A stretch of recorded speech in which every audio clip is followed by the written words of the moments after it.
Welcome everyone to another Tea Time with me, Amanda Prochaska. Today we are going to be kicking off the year talking about something that really started taking, gaining speed at the end of the year, and that's Buy Desk.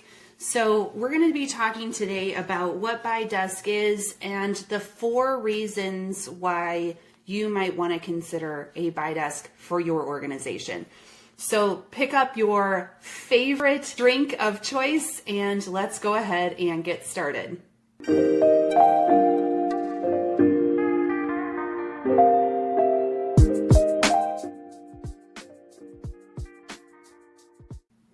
All right, as usual, I'm actually drinking a chocolate drink today because it is cold here in Vegas. It's January, it's wintertime, our 2 months of winter, but anyway, Buy Desk. What is a Buy Desk? So for those who are either you're implemented on a source through pay or a procure to pay system, or you're considering deploying one today, you will want to watch this video because I think it could help you either achieve more adoption or avoid the headaches that maybe some others had when they deployed a procure to pay system. So Buy Desk is all about how do you create an environment where you have a group of people who know the ins and outs of your procurement processes and can follow the process correctly. Okay, so when you have hundreds of requisitioners, there's a struggle with several things. If they want to use the procurement process in general. So you'll get a lot of after the fact purchase orders or invoices that don't reference purchase orders because they just frankly don't understand the process or don't want to adapt the process. You'll have issues sometimes with end users where they go in and they try to use the system, but they don't use it frequently enough to understand the nuance. And personally, I think when a lot of our procure to pay systems were developed, our purchasing processes were so straightforward, they were less complicated. Now, when I approach clients and start talking about buying channels, they can have upwards of 25, 30 different ways for people to buy something. That's a lot for an end user to realize and understand. The other thing that people struggle with as requisitioners is that they don't understand where there's a contract already in place and where there's not a contract in place. So they might be going out and talking to new suppliers when there's already a contract in place. So then they just don't understand the complete end-to-end process. So there's a lot of struggle with training thousands, hundreds of end users on your procurement process. So how do you solve that problem? And there are various different ways to solve the problem. And you have orchestration tools that are coming online, which help facilitate some more of that process, help clarify that process for end users. So there's an option there. You also could do WalkMe or an AppD where it lays on top. It's called a DAP, a digital adoption platform. So it can help guide a user through the process. And then there's an option for Buy Desk. And Buy Desk is really an organization, a group of people who dedicate their time to helping the requisitioners facilitate the process. So how does that look? So an end user out in the organization, let's just say somebody in sales or marketing or IT, they have a need to purchase something. So all you need to do is train that end user to contact the Buy Desk. Okay, so that contact can be an email potentially, it could be a phone call, however you want to set up. It could be a form if you want to do that, although we usually shy away from that because forms can get super complicated really, really quickly. So we want to make this really easy to use from an end user standpoint. So they'll email and say, hey, I have this need, or they will call the Buy Desk. And the Buy Desk will then take the information about the purchase, and the Buy Desk professionals will know, A, do we already have a contract?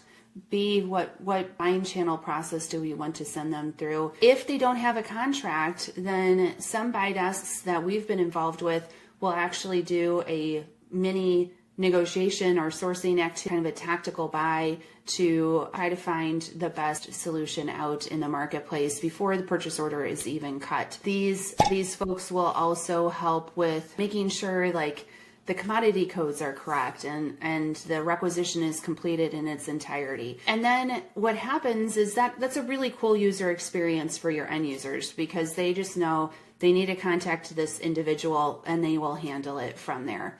Now, the buy desk then will shepherd the process from there. So for instance, they will enter the information into your P2P system. They will then make sure that it follows through the approval processes correctly. They will work with the buying team. If the buying team has any questions about what was done, they will work with them on that. They will then also, on behalf of the end user, perform goods receipts if you need them to do goods receipts, although a lot of what we're seeing these days, particularly on services, is a two-way match with invoice approval.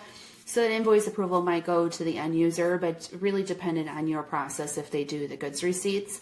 And then if there is an issue with the invoice, the buy desk will help work with the end user to resolve that issue.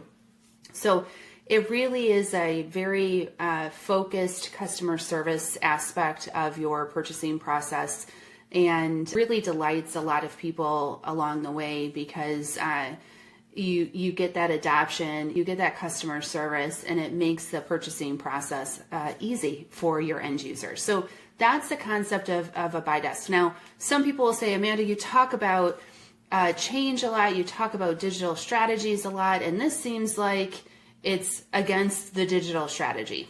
And I will say it might be in a certain perspective. If you have the ability to invest in some system capability, that is definitely one option for you. But not everyone has that option, and it doesn't always work in your culture and your particular needs. So buy desk is certainly an option. Like I said, we saw a huge uptick in buy desk requests at the end of last year and then actually into the first couple of weeks of this year.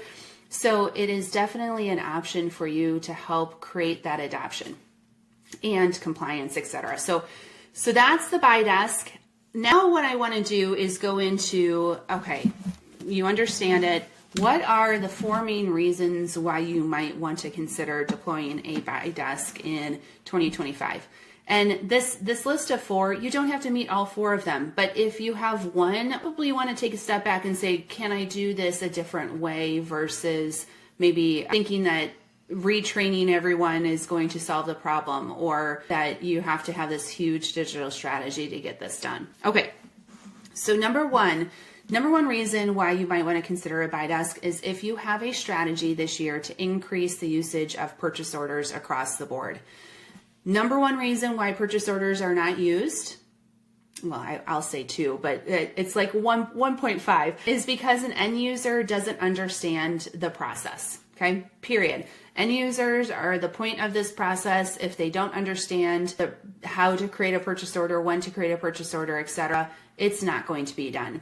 The 0.5 is that it's actually a lot easier just to have an invoice sent in usually within your process. So if you ever learn about like path of least resistance and stuff like that, it's definitely, invoices are usually the path of least resistance. So it's really hard to gain that compliance. Now, what I've also noticed in a lot of companies is that you'll have, let's just say, a no PO, no pay policy that's not enforced. So users are like, yes, we have this policy, but I still just submit my invoices and nobody really cares. So you have that aspect too. You also have, and I'm working on with a client right now where this is the case, you have a list of exceptions that are like 25 long. So it gets complicated for an end user. If you put yourself in an end user standpoint, they don't live procurement. They're not there to do procurement. They're there to go market, or to, ensure that your IT infrastructure is up to date, or to go sell to your clients. So it gets complicated really, really quickly. So if you are looking to increase your PO usage, you could go out to your organization and say, You don't have to worry about if you need a purchase order or if you don't need a purchase order. That really doesn't matter. The only thing that you need to do when you want to purchase something is contact this person or this group of people, and they will understand if you need a purchase order, if you don't need a purchase order, and will direct you from there. Very simple way to approach your organization to increase your PO usage. Okay, the next one is complicated buying channels. I personally think when these systems were rolled out, buying channels were super simple. Now they're really complicated. And I'll give you an example of this. So we were working with a client, gosh, this was probably about a year ago, but they were going through their buying channel analysis, and they had something that went like this. End user is buying a service, and that service is under $500. So if it's a service under $500, then it goes through this buying channel. However, if it's a service and it's above $500, but it's below $10,000, then it goes through a different channel. And then if it's a service and it's above 10 grand, then it goes through a completely different channel. And oh, by the way, if any of those services have a catalog, it would go through a unique channel. And then if it doesn't have a catalog, but could have a catalog, it would triage differently. And which is great. They had an understanding of how things worked within, or how they wanted it to work within their organization. But from a change management standpoint, trying to train your end users on that complexity is very, very difficult to do. Okay, and there's technologies out there, again, that are trying to solve for this. However, you could do this through a very small buy desk to get it done. So that's the concept of buying channel complexity. And that was just service. There was a whole bunch of other ones for items. And then it got even more complex on the back end around when I do a goods receipt and when I don't do a goods receipt. So it was a real challenge from a change standpoint, because we were working on it from a change lens, to understand how do you actually get people, A, to adopt those processes, and B, to understand that nuance. And the result of that was actually to have a buy desk concept where they gained a lot of compliance around their complex buying channels. So we just knew that it was going to go through the right channel, because we could train 3 people on how to do this effectively, and then they were able to do it. So if you do have complex buying channels, or you're looking at adding buying channels, or you don't have compliance to your buying channels, BuyDesk might be a good option for you. Okay, the next one is white glove culture. So this is number 3 on the list. I'm going to take a drink because my throat is getting dry. Okay. Number 3 on the list is white glove service. We will come across organizations often where there's just a white glove culture. Like, their end users need to be focused on what they're doing day in and day out. They cannot be bothered by a purchasing process. They don't want to spend time there. Everyone agrees that it's important to have a purchasing process, but it's not going to take away from the day-to-day of what your end users are doing. There's also a lot of a culture around, hey, we'll do that on your behalf, or they have a real high-touch customer service process where everyone needs to have visibility into the process at all times. There's various different aspects of white glove.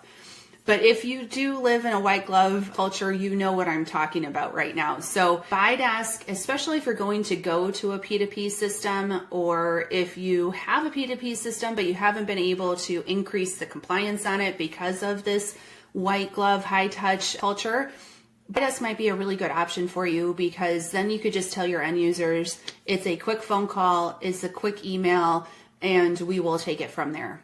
So it's a good way to get kind of both sides of what you're looking for, continue to have that culture that's really important to you, but then also increase the usage of your procure to pay processes and the compliance to what you're negotiating, etc. So white glove service, if you have that culture, BuyDesk is a really good option. All right, last one is increasing contract compliance. And this to me is super cool. So we've been working with a client now for a while, and we're offering the BuyDesk to them. And What they do is their team will negotiate a contract on behalf of an end user, right? So the sourcing team is going through and negotiating a contract. The sourcing team then comes directly to the buy desk without having to go through an end user to get this done. The sourcing team will come to the buy desk. The buy desk will then create the requisition for that contract on behalf of the end user. So the end user never even has to get involved. They just know, I go to sourcing does my contract, I will get a requisition automatically created for me and per the terms of my contract, and then we will go from there. How cool is that? Like, I love this process because not only is it a very slick process from an end user standpoint, they just know that it's going to get done on their behalf. But from a sourcing standpoint, you guys do all of this work to negotiate contracts, and then it doesn't get put into your P2P system correctly, and the pricing's wrong, or the terms are wrong, the structure is wrong, and then you've done all of that negotiation for nothing, really. So this creates a really tight bond between the sourcing process and the transactional process to make sure that whatever is getting negotiated is getting put into the system correctly. So when an invoice does come in, it's at the right price, it's in the right structure under the terms of the contract.